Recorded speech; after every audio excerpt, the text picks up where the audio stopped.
بسم الله الرحمن الرحيم.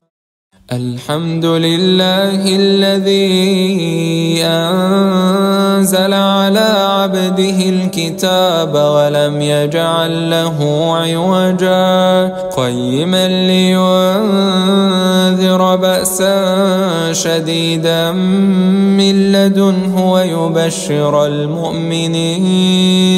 ويبشر المؤمنين الذين يعملون الصالحات أن لهم أجرا حسنا ماكثين فيه أبدا وينذر الذين قالوا اتخذ الله ولدا ما لهم به من علم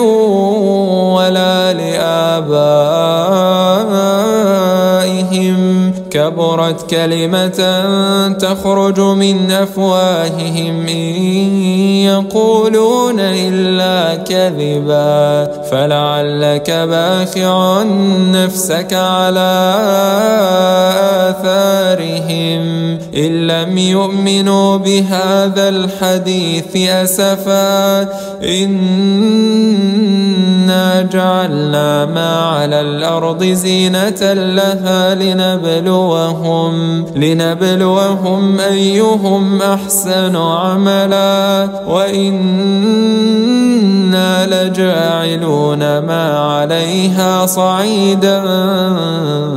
جرزا أم حسبت أن أصحاب الكهف والرقيم كانوا من آياتنا عجبا إذ أوى الفتية إلى الكهف فقالوا ربنا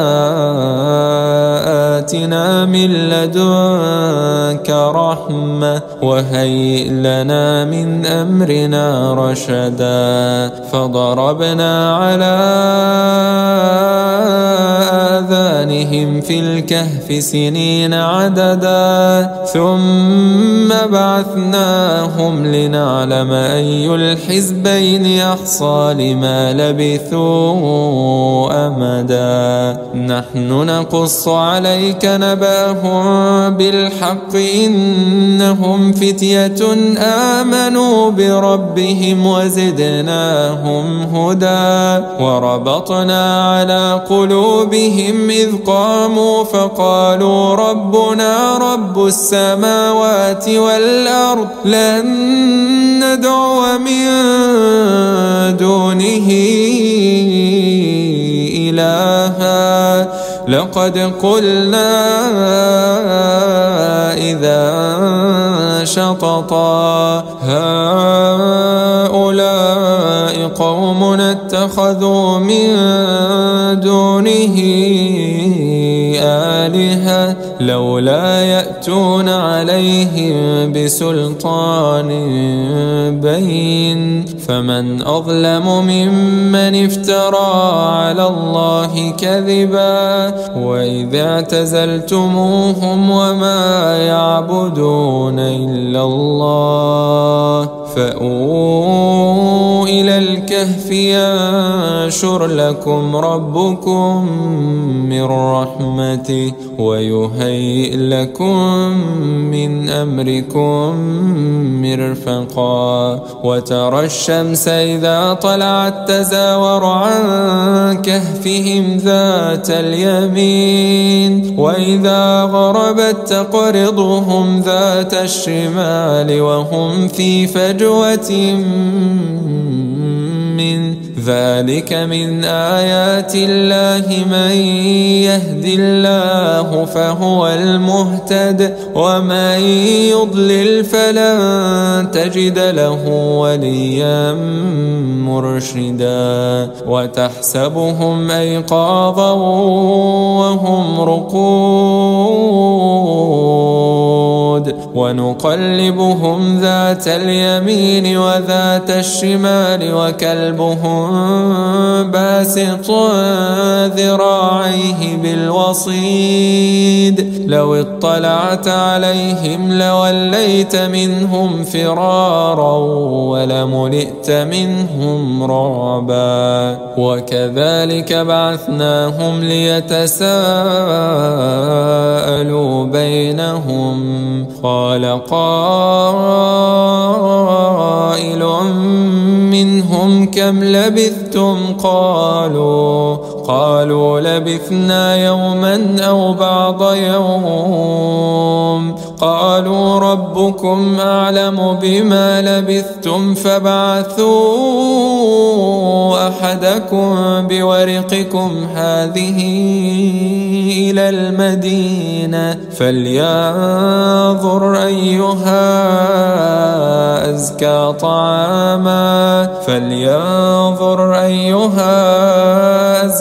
طعاما فليأتكم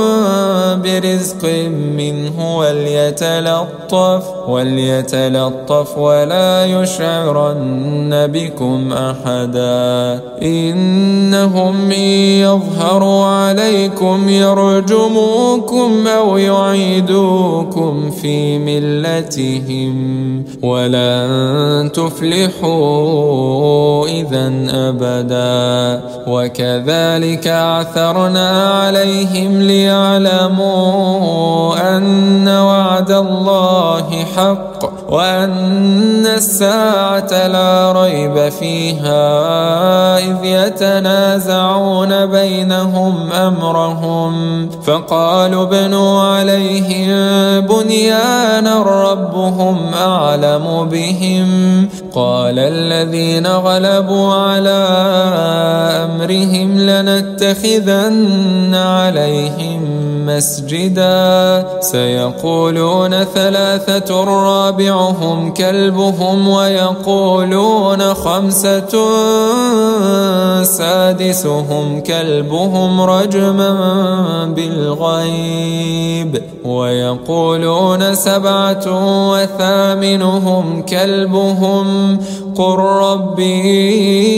أعلم بعدتهم ما يعلمهم إلا قليل فلا تمار فيهم إلا مراء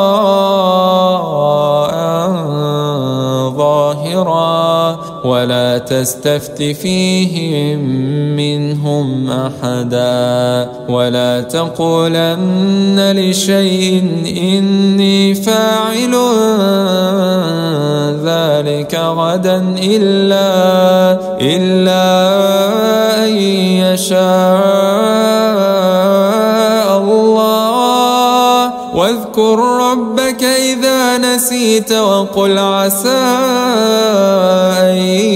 يهديني ربي لأقرب من هذا رشدا ولبثوا في كهفهم 300 سنين وازدادوا 9 قل الله أعلم بما لبثوا له غيب السماوات والأرض أبصر به وأسمع ما لهم من دونه من ولي ولا يشرك في حكمه أحدا واتل ما أوحي إليك من كتاب ربك لا مبدل لكلماته ولا تجد من دونه ملتحدا واصبر نفسك مع الذين يدعون ربهم بالغداة والعشي يريدون وجهه ولا تعد عيناك عنهم تريد زينة الحياة الدنيا ولا تطع من أغفلنا قلبه عن ذكرنا واتبع هواه وكان أمره فرطا وقل الحق من ربكم فمن شاء فليؤمن ومن شاء فليكفر إنا وأعتدنا للظالمين نارا أحاط بهم سرادقها وإن يستغيثوا يغاثوا بماء كالمهل يشوي الوجوه بئس الشراب وساءت مرتفقا إن الذين آمنوا وعملوا الصالحات إنا لا نضيع أجر من أحسن عملا أولئك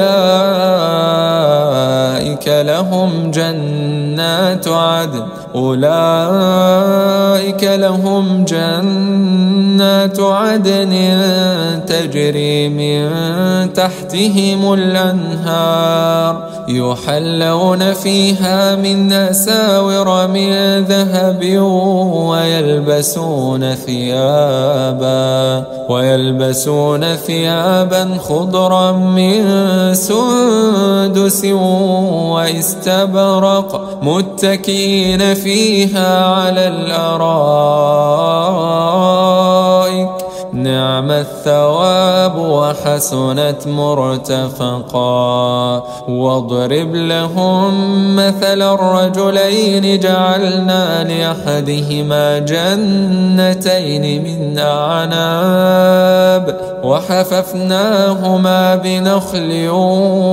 وجعلنا بينهما زرعا كلتا الجنتين آتت أكلها ولم تظلم منه شيئا وفجرنا خلالهما نهرا وكان له ثمر فقال لصاحبه وهو يحاوره أنا أكثر منك مالا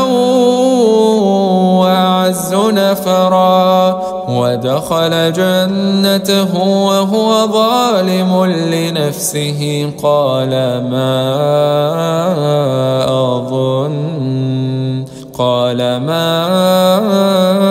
أظن أن تبيد هذه أبدا وما أظن الساعة قائمة ولئن رددت إلى ربي لأجدن خيرا منها منقلبا قال له صاحبه وهو يحاوره أكفرت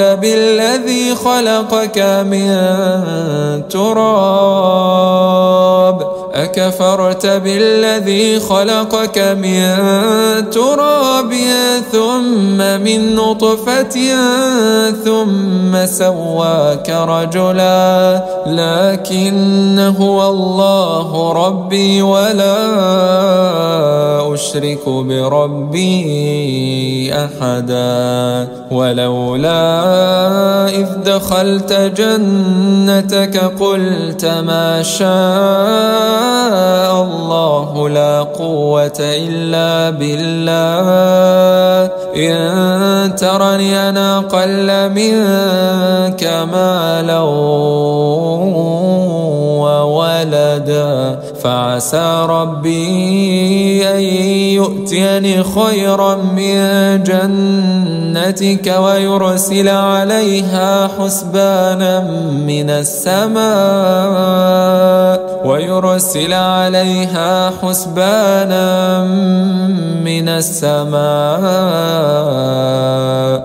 فتصبح صعيدا زلقا أو يصبح ماؤها غورا فلا تستطيع له طلبا وأحيط بثمره فأصبح يقلب كفيه على ما أنفق فيها وهي خاوية على عروشها ويقول يا ليتني لم أشرك بربي أحدا ولم تكن له فئة ينصرونه من دون الله وما كان منتصرا هنالك الولاية لله الحق هو خير ثوابا وخير عقبا واضرب لهم مثل الحياة الدنيا كماء إن أنزلناه من السماء فاختلط به نبات الأرض فأصبح هشيما تذروه الرياح وكان الله على كل شيء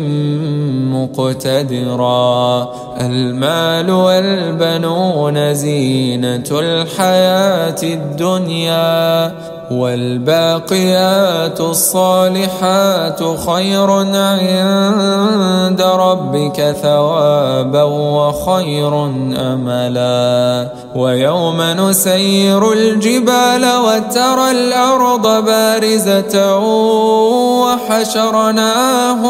وحشرناهم فلم نغادر منهم أحدا وعرضوا على ربك صفا لقد جئتمونا كما خلقناكم أول مرة بل زعمتم أن لن نجعل لكم موعدا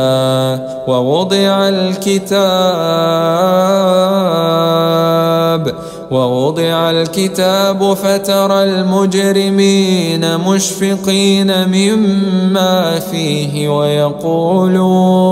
ويقولون يا ويلتنا ما لهذا الكتاب لا يغادر صغيرة ولا كبيرة إلا أحصاها ووجدوا ما عملوا حاضرا ولا يظلم ربك أحدا وإذ قلنا للملائكة اسجدوا لآدم فسجدوا إلا إبليس كان من الجن ففسق عن أمر ربه أفتتخذونه وذريته أولياء من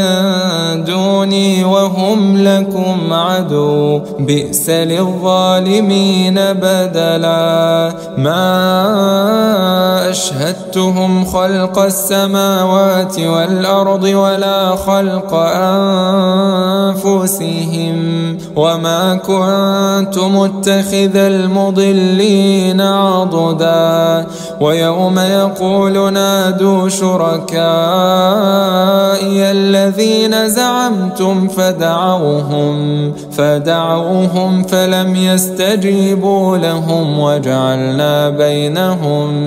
موبقا ورأى المجرمون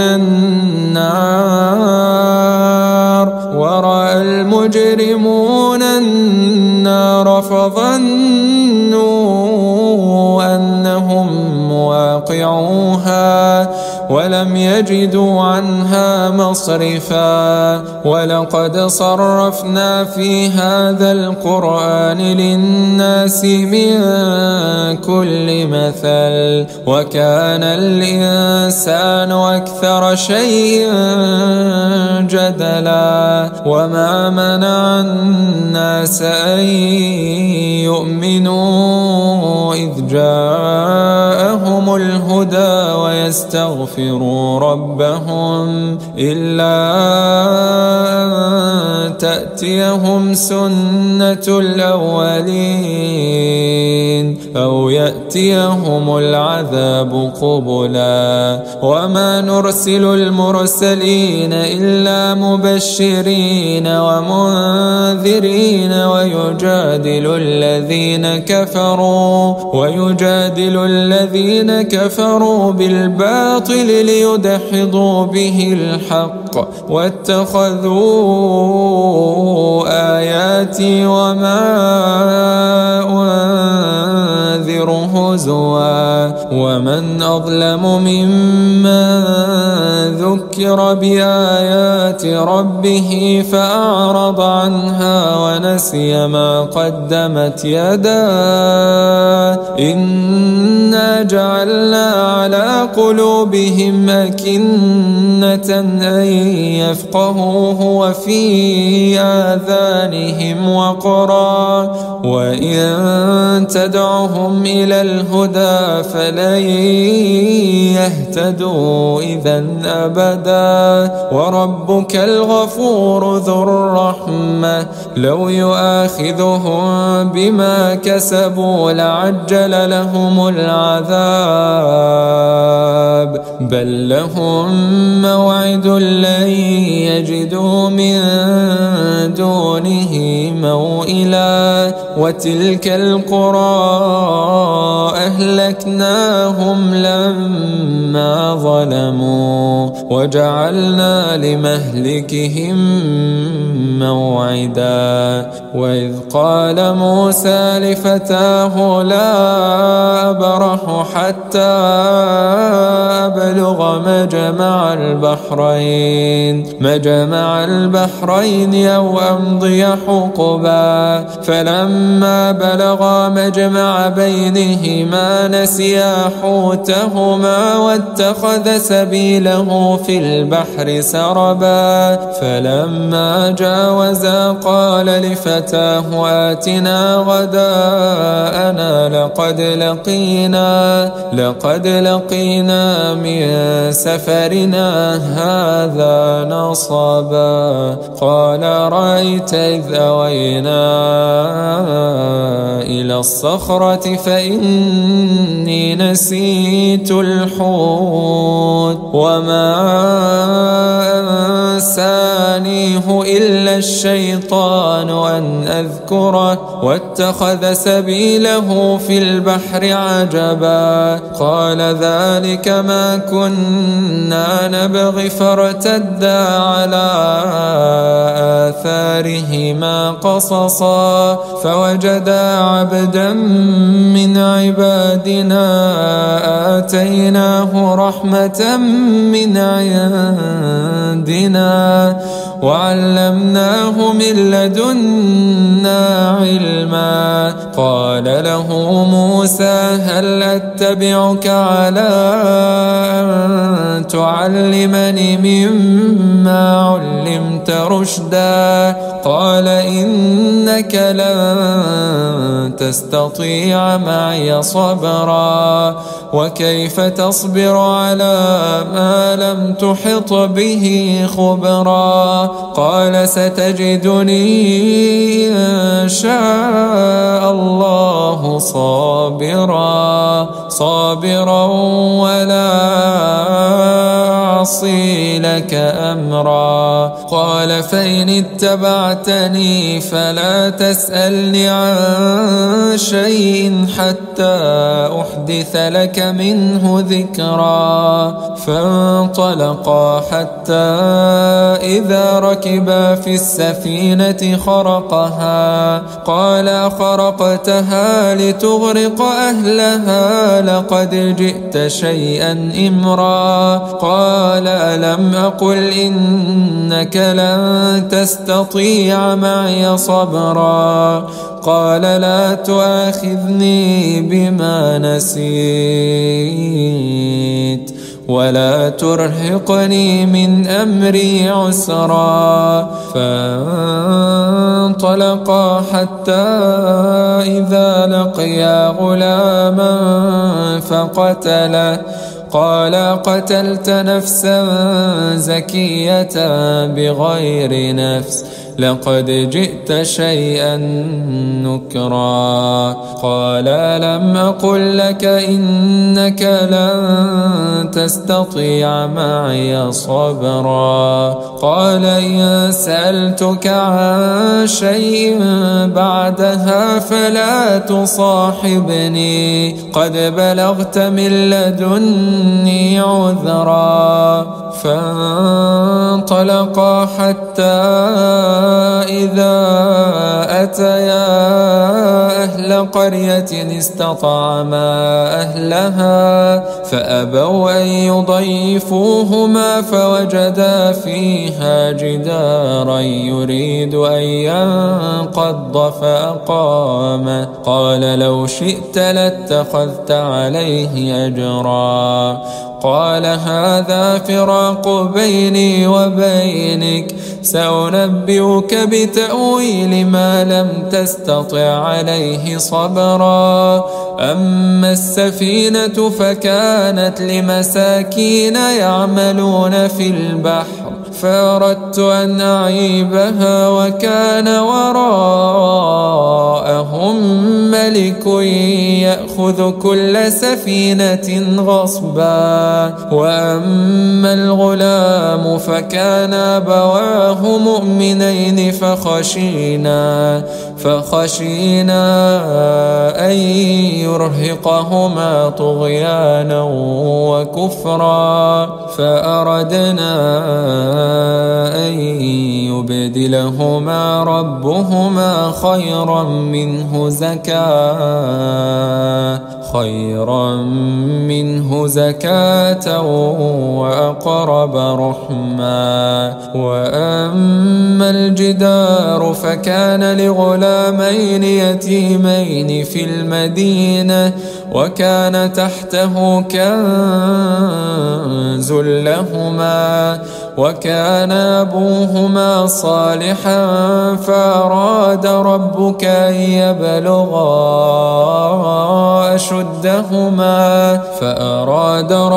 أن يبلغا أشدهما ويستخرجا كنزهما رحمة من ربك وما فعلته عن أمري ذلك تأويل ما لم تسطع عليه صبرا ويسألونك عن ذي القرنين قل سأتلو عليكم منه ذكرا إنا مكنا له في الأرض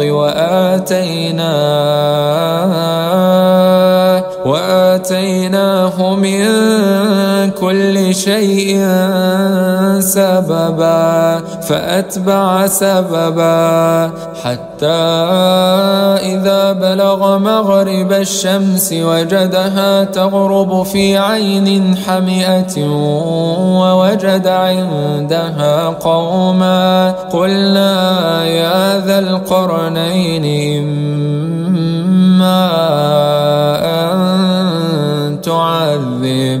إما أن تعذب وإما أن تتخذ فيهم حسنا قال أما من ظلم فسوف نعذبه ثم يرد إلى ربه فيعذبه عذابا نكرا قال أما من ظلم فسوف نعذبه ثم يرد إلى ربه فيعذبه عذابا نكرا وأما من آمن وعمل صالحا فله جزاء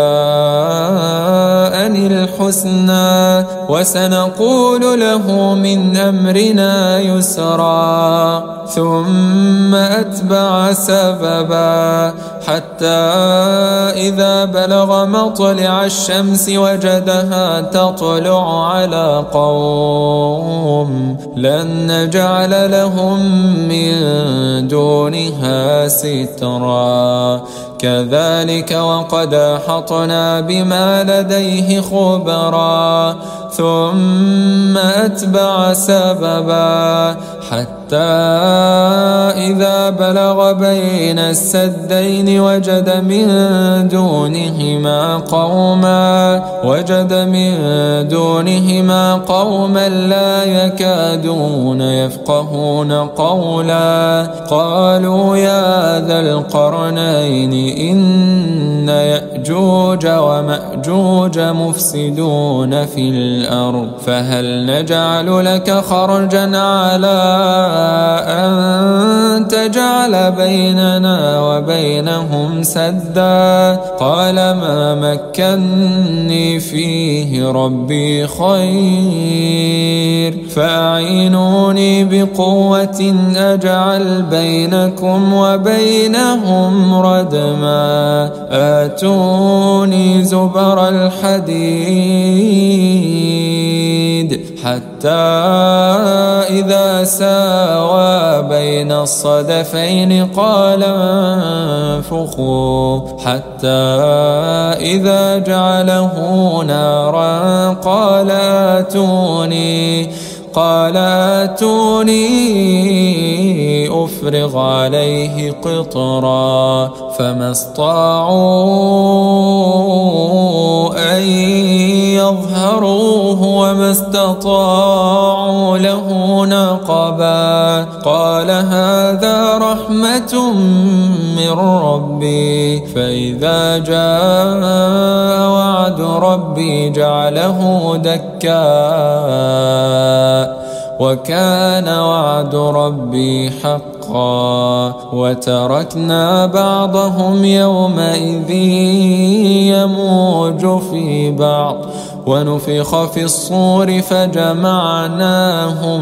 جمعا وعرضنا جهنم يومئذ للكافرين عرضا الذين كانت أعينهم في غطاء عن ذكري وكانوا لا يستطيعون سمعا أفحسب الذين كفروا أن يتخذوا عبادي من دوني أولياء إنا أعتدنا جهنم للكافرين نزلا قل هل ننبئكم بالأخسرين أعمالا الذين ضل سعيهم في الحياة الدنيا وهم يحسبون أنهم يحسنون صنعا أولئك الذين كفروا بآيات ربهم ولقائه فحبطت أعمالهم فلا نقيم لهم يوم القيامة وزنا ذلك جزاؤهم جهنم بما كفروا واتخذوا آياتي ورسلي هزوا إن الذين آمنوا وعملوا الصالحات كانت لهم جنات الفردوس نزلا خالدين فيها لا يبغون عنها حولا قل لو كان البحر مدادا لكلمات ربي لنفد البحر قبل أن تنفد كلمات ربي ولو جئنا بمثله مددا قل إنما أنا بشر مثلكم يوحى إلي أنما إلهكم إله واحد فمن كان يرجو لقاء ربه فليعمل عملا صالحا ولا يشرك بعبادة ربه أحدا.